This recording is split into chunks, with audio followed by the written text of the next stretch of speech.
Bismillahirrahmanirrahim. Bismillahirrahmanirrahim. Assalamualaikum warahmatullahi wabarakatuh.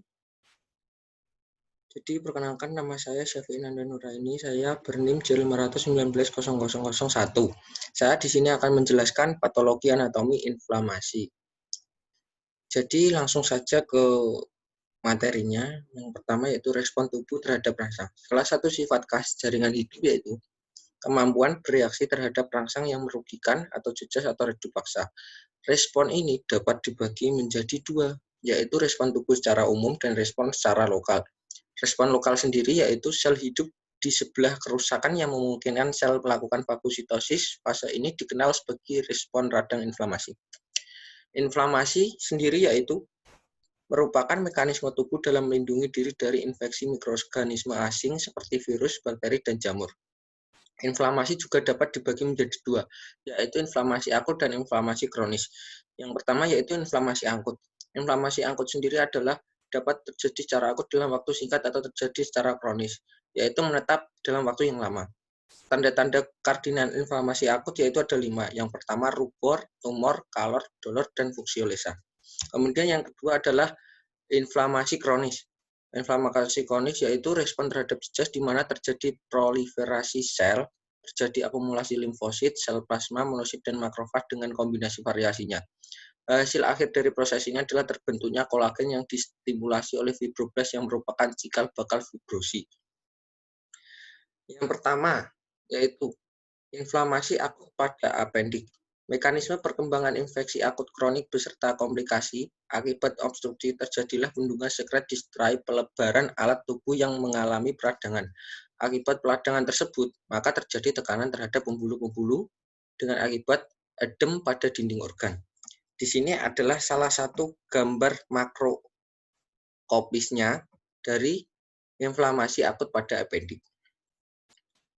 Jadi, inflamasi infeksi akut jika berlanjut bisa menjadi infeksi kronis atau abses. Selanjutnya, di sini adalah mikroskopis sendiri dari apendik tadi. Di sini jadi ada pendarahan dan nekrosis, kemudian di sebelah sini, di sini pendarahannya yang merah-merah, kemudian yang di sini lumen putih, kemudian di sini ada epitelnya sini. Epitelnya yaitu intestina. Kemudian di sini ada domina sel limfa PMN. Kemudian di sini juga ada darah sembab dan di sini ada lamina propria terhadap kelenjar. Selanjutnya yang kedua yaitu inflamasi kronis pada soleositis. Jadi di sini mukosanya dilapisi epitel koluner selapis, lamina propria, sembab, hiperemis mengandung beberapa kelenjar-kelenjar yang berkelok-kelok. Bervariasi dengan dinding berlapisnya epitel serupa di dalam stroma jaringan otot dan jaringan ikat fibrosus. Yang sembab hiperemis disertakan sel-sel limfosit sitosit. Tak ada tampak keganasan pada sediaan ini. Itu tadi gambar makroskopisnya di sini. Kemudian selanjutnya adalah gambar mikroskopisnya. Di sini jadi terdapat lumen pertama, kemudian yang kedua ada epitelnya tadi kolumner selapis. Kemudian yang di sini yang itu limfosit PMN yang ini, limfosit PMN. Kemudian setelah itu stem limfosit MN yang ini. Kemudian setelah itu yang ketiga, radang kronis ekstrabasi akut. Ekstrabasi akut yaitu yang pertama dia terdiri atas mukosa dilapisi epitel intestinal selapis. Yang kedua yaitu lamina propria ya juga sembab. Hiperemis mengandung kelenjar-kelenjar berstruktur tubular hingga berkelok-kelok. Yang ketiga yaitu storma tunica submukosa terdiri atas jaringan ikat fibrosus yang sembab hiperemis bersertakan sel-sel PMN, limfosit dan histosit. Di sini adalah gambar makroskopisnya. Kemudian di sini adalah gambar mikroskopisnya. Di sini yaitu sini adalah follicle lymphoid dengan sentrum germinativum. Setelah itu di sini juga ada daerah sembab. Kemudian di sini yang ini di sini hiperlapsia sel limfoid. Kemudian yang ini menghuni sel PMN dan MN. Setelahnya yang itu 4, abses. Abses yaitu nekrosis likuidatif yang disertai emigrasi neutrofil dalam jumlah banyak. Eksudat yang seperti ini disebut juga nanah, disebabkan infeksi supuratif lokal oleh bakteria piogen yang bila tertanam di bawah kulit atau dalam organ yang padat akan menimbulkan abses. Sediaan menunjukkan potongan-potongan jaringan berupa sel limfosit, histosit, dan bukan difusi sel radang, leukosit, PMN, hingga ke tunika serosa. Di sini adalah gambar makroskopisnya abses. Setelah itu lanjut ke gambar mikroskopis ya. Jadi sini adalah tampak gambar mikroskopisnya abses. Setelah itu di sini ada sel lemak, ini sel lemak.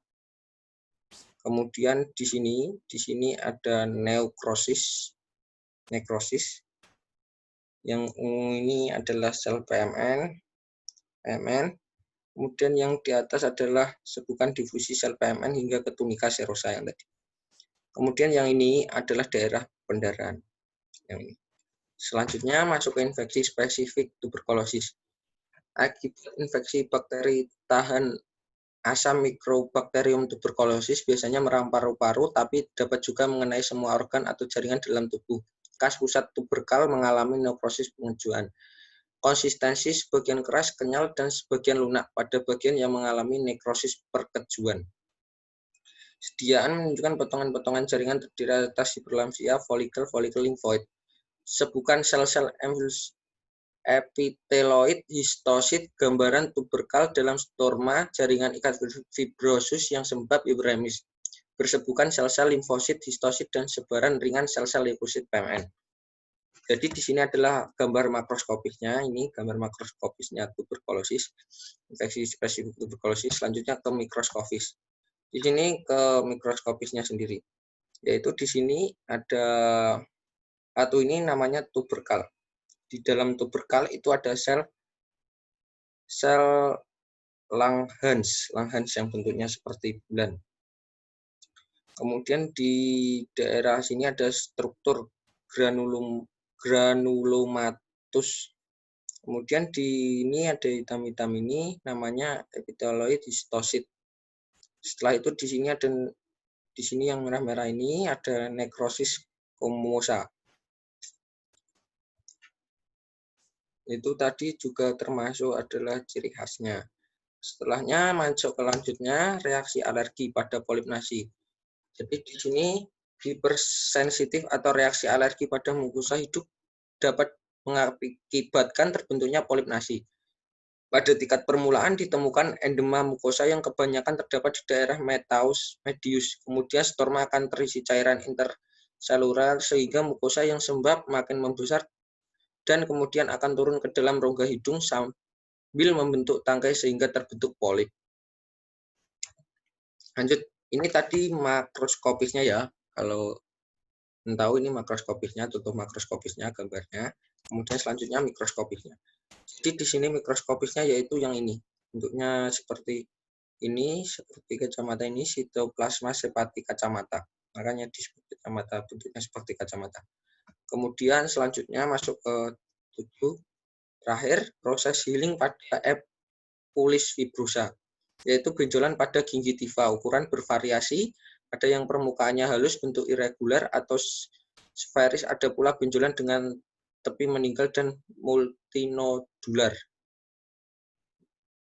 meninggi dan multinodular. Konsistensi kenyal padat, warna merah jambu, merah tua sampai merah ungu. Ini gambar makroskopisnya, contoh gambar makroskopisnya di sini. Ini gambar makroskopisnya, kemudian masuk ke gambar mikroskopisnya. Jadi di sini ada